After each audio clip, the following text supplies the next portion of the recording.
Welcome to Bibi, bicara bisnis ala anak muda. Bicara bisnis. Hari ini kita kedatangan tamu yang super duper keren. Dan karena kan biasa kita berdua mulu nih, kurang asik gak sih kalau berdua mulu dan bosan gitu-gitu aja. Hari ini kita bakal kedatangan dari Hilmasta dan kedatangan dari foundernya nih, Kak Ars Daily gitu. Jadi bakal tanya-tanya seputar digital marketing dan content creation. Langsung aja nih kita kenalan sama Kak Ars Daily. Alright, halo teman-teman bicara Catika ya. Halo Bibi Ivan, halo Bibi Ica, aku Ars Daily dari Hilmasta. Wah, thank you banget nih udah diundang di podcastnya. Alright. Oke, thank you Kak for coming here juga. Kita biasanya ngobrol berdua doang nih, Bibi Ivan dan Ica, gitu. Akhirnya kita ada teman gitu. Hari ini Kak Ars Daily bakal bahas bareng kita tentang digital marketing dan juga content creation gitu guys.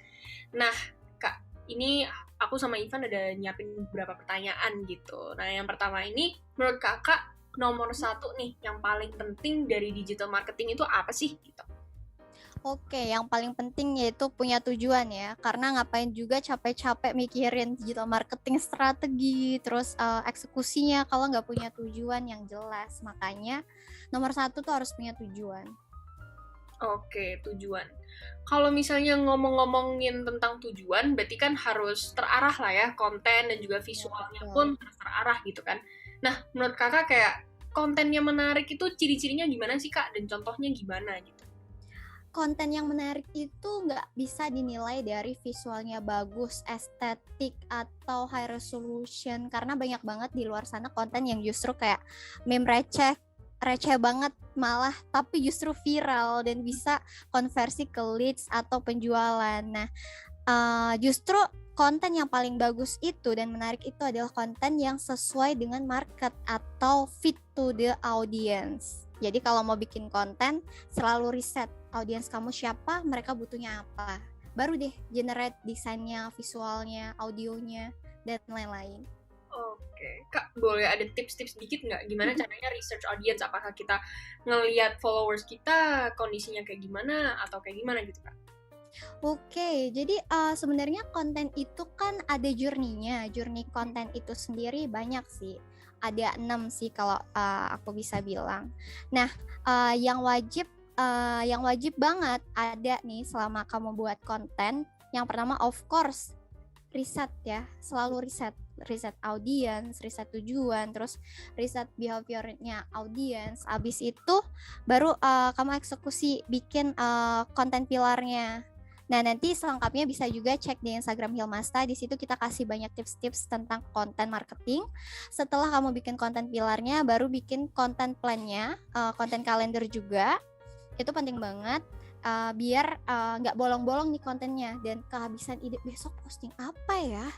Nggak ada ide kan? Biasanya suka mampet gitu kan Kak? Gitu. Iya benar banget. Nah makanya justru sebelum ngedesain konten wajib banget bikin konten plan dan konten kalender biar ada guidance, ada pegangan, nggak ngeblank banget pas harus posting hari ini. Kemudian habis itu baru deh konten publish. Nah sebelum publish kontennya juga teman-teman nih di sini wajib lagi review. Jangan sampai kontennya hapus tuh konten, ada yang typo, kan malu-maluin kalau ditarik balik ya. Jadi sebelum publish review ulang lagi apakah ada typo atau resolusinya sorry nih salah export, yang ke export masa resolusinya cuma 10 KB. Ya makanya penting banget tuh untuk content publish. Dan yang terakhir konten monitoring. Monitor kontennya, kira-kira konten bulan ini yang paling banyak di likes, paling banyak di share itu konten yang mana.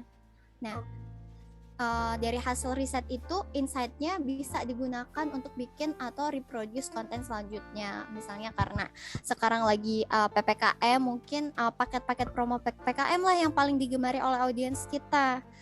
Nah, untuk next month ketika masih PPKM juga bisa tuh di-redesign atau reproduce untuk kontennya. Yap.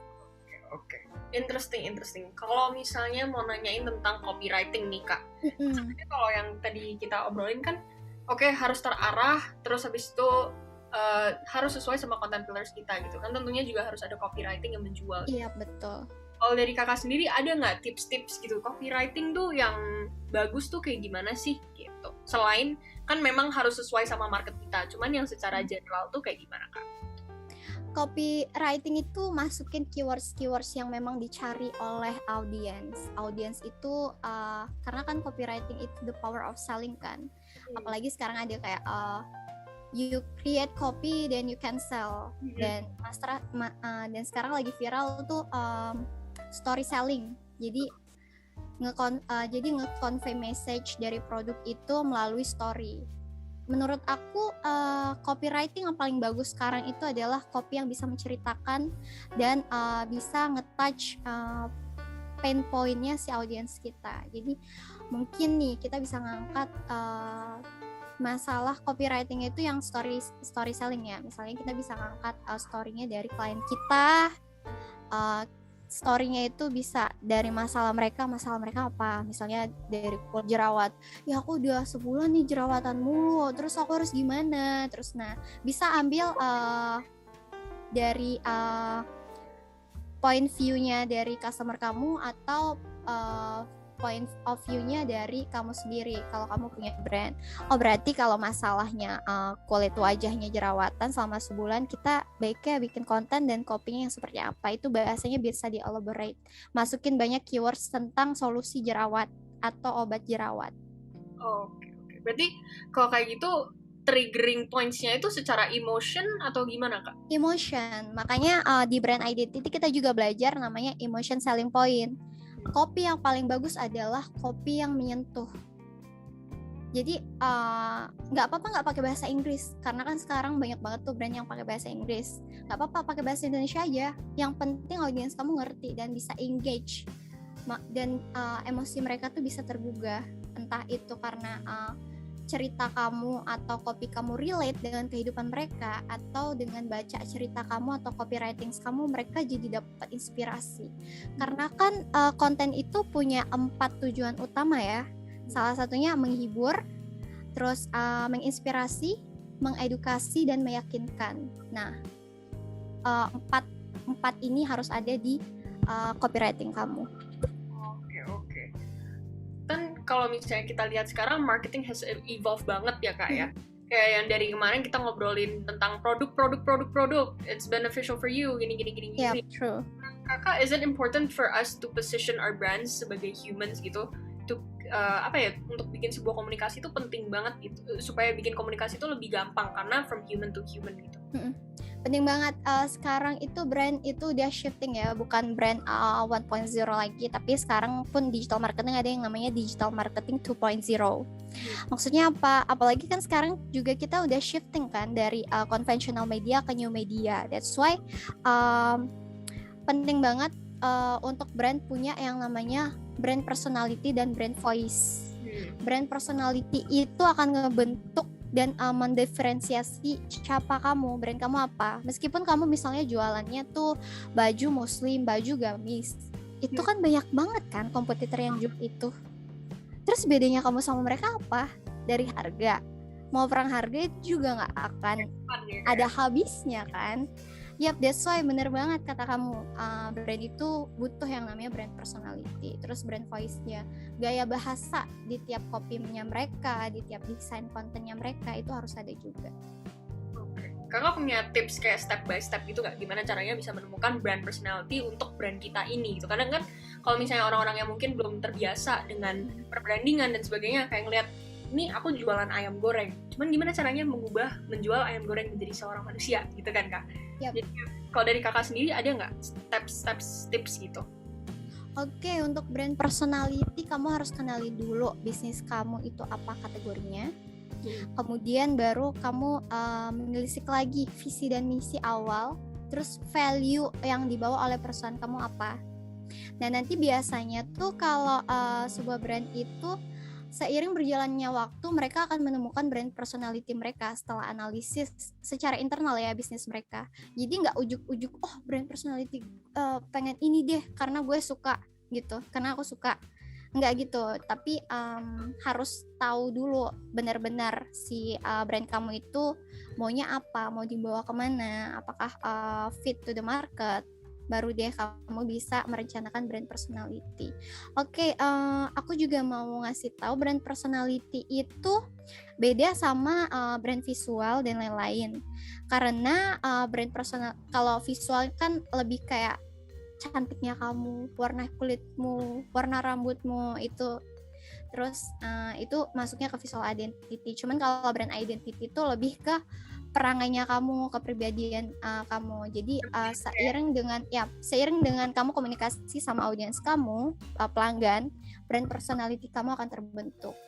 Itu juga dari internal sih sebenarnya. Kemudian akhirnya dari internal akan dipersepsi oleh audiens kamu. Oh, si toko ini personalitinya kayak gini. Oh, si misalnya nih jualan baju tadi ya. Oh, si toko A yang jualan baju gamis itu aku langganan di situ karena brand personalitinya dia cute-cute gitu dan ramah-ramah. Oke, berarti kebentuk kan persepsinya, karakternya. Oke. Kalau misalnya dari Hilmasta sendiri ada nggak kayak brand personality dan juga brand voice-nya, kayak mungkin bisa dikasih contoh gitu dari sisi Hilmasta sendiri gitu. Oke, dari sisi Hilmasta sendiri kita saat ini masih membangun brand persepsi dan personality itu. Karena we are exist to help UMKM, SMEs untuk leverage their business. Jadi kita pengen dikenalnya sebagai hipster partner semua. Jadi biar semua kebutuhan e-commerce itu tentang digital marketing services, mereka kepikiran tuh Hilmasta. Terus brand personality-nya memang ditujukan untuk UKM kayak gitu. Dan brand personality itu nggak bisa dibuat dalam waktu 3 bulan kan. Jadi harus secara konsisten dibangun. Oke. Yep. Wow, itu interesting banget sih Kak. Berarti Hilmasta ini sebenarnya kayak one stop solution lah ya untuk digital marketing solutions gitu untuk para si UMKM ini. Nah, ngomongin digital marketing nih, Ivan nih dia kepo-kepo gitu Kak tentang per-assetsan dan sebagainya. Mungkin Ivan mau tanya-tanya? Iya, nih Kak. Jadi tuh kebetulan banyak banget audiens Katika tuh yang nanyain, Kak, ads yang paling efektif itu pakai apa sih? Ada yang bilang pakai Facebook ads, ada yang pakai Instagram ads. Itu kira-kira gimana sih Kak? Gitu. Lanjut, balik lagi, market kamu siapa, bisnis kamu apa. Misalnya kalau bisnis kamu baju muslim, terus target marketnya ibu-ibu kan sekarang masih pakai ya Facebook ya. Yeah. Terus even ibu aku tuh kalau beli gamis tuh ngelihat iklan di Facebook muncul, berarti memang yang works itu di Facebook. Tapi jangan asumsi, jadi kalau emang nggak yakin atau nggak punya datanya, selain riset boleh deh dicoba-coba, tapi dibudgetin, habis itu dianalisis kira-kira KPI-nya, growth rate-nya atau turn rate-nya itu berapa. Nah di Hilmasta juga kita ngajarin di workshop-nya itu, kita ngajarin juga tentang ngitungin conversion rate untuk iklan. So untuk teman-teman baiknya sih dihitung, jadi daripada bikin asumsi, riset dan hitung sendiri itu lebih baik lagi. Jadi nggak ada tuh Instagram, ngiklan di Instagram lebih bagus dari Facebook. Itu semua berdasarkan tujuan kamu juga. Terus tujuan iklan kamu juga apa sih? Untuk brand awareness kah atau untuk conversi sales? Mostly kalau di komunitas kita kebanyakan mereka maunya conversion to sales gitu Kak.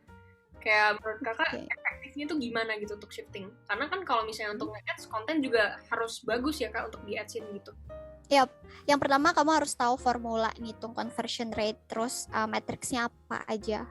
Karena conversion rate-nya juga kan itu dipengaruhi banyak hal.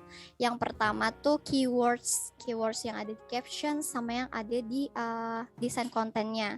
Jadi biar gak boncos banget, riset dulu deh.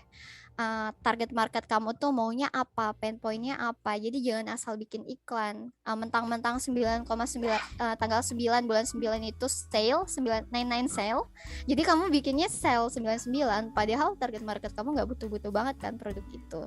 Jadi baiknya tuh dipikirin lagi target marketnya siapa. Kalau memang target marketnya yang awal terlalu general, riset lagi dikerucutkan biar nggak boncos. Karena yang bikin boncos itu berarti yang lihat iklan kita memang nggak butuh sama produknya. Kalau dari kakak sendiri ini banyak banget yang baru mulai juga masih nanyain budgetnya berapa sih kak kalau awal-awal buat nge-ads, itu pertanyaan ini, tapi kadang masih ada yang bingung untuk nentuin budget gitu sih kak. Oke, ini teman-teman Catika nih seumuran kita atau gimana? Betul seumuran. Suka minum Starbucks, boba atau apa? Iya betul. Berapa? Oke, boba berapa satu gelas satu itu? 25 sampai 50 ribu lah ya kak. Oke, daripada beli boba mending dijadiin aja budget iklan. Budget iklan itu nggak harus ratusan ribu jutaan per hari. Cukup segelas boba kamu udah bisa ngiklan di Facebook, Instagram ataupun TikTok. Yang penting tertarget ya teman-teman. Gak usah budget gede-gede, yang penting konsisten dan tahu tujuannya apa untuk nge-ads.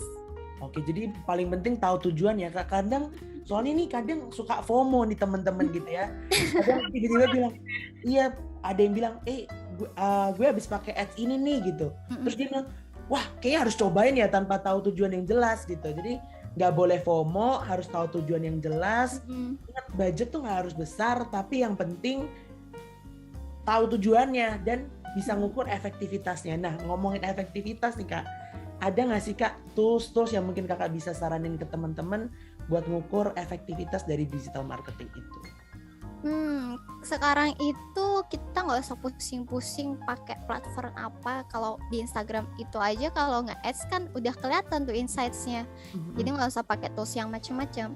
Cuman mungkin justru sebelum ngiklannya itu yang diperlukan toolsnya kayak Google Trends untuk ngelihat trends atau keywords yang dibutuhkan.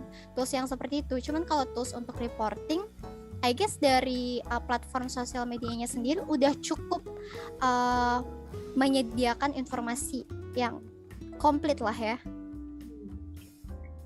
Berarti dari situ yang penting kita bisa tahu nih, kalau udah tahu hasilnya seperti apa, ya bagaimana kita eksekusi ke depannya ya kak gitu kan. Kalau udah ada hasilnya kita tahu, oh ternyata dapat insight segini, tapi kalau kita nggak ngelakuin apa-apa ke depannya dan nggak jadi pembelajaran buat apa juga gitu. Jadi harus konsisten juga. Oke sih kak, mungkin dari Ica ada lagi? Udah sih Van, tapi kalau misalnya kita omongin lagi, nanti kita minggu depan nggak tahu nih mau ngomong apa di marketing. Nah teman-teman, bagi yang nggak tahu, kita bakal ada acara dan speakernya adalah Kak Ars Daily gitu. Kita bakal ngomongin apa Van?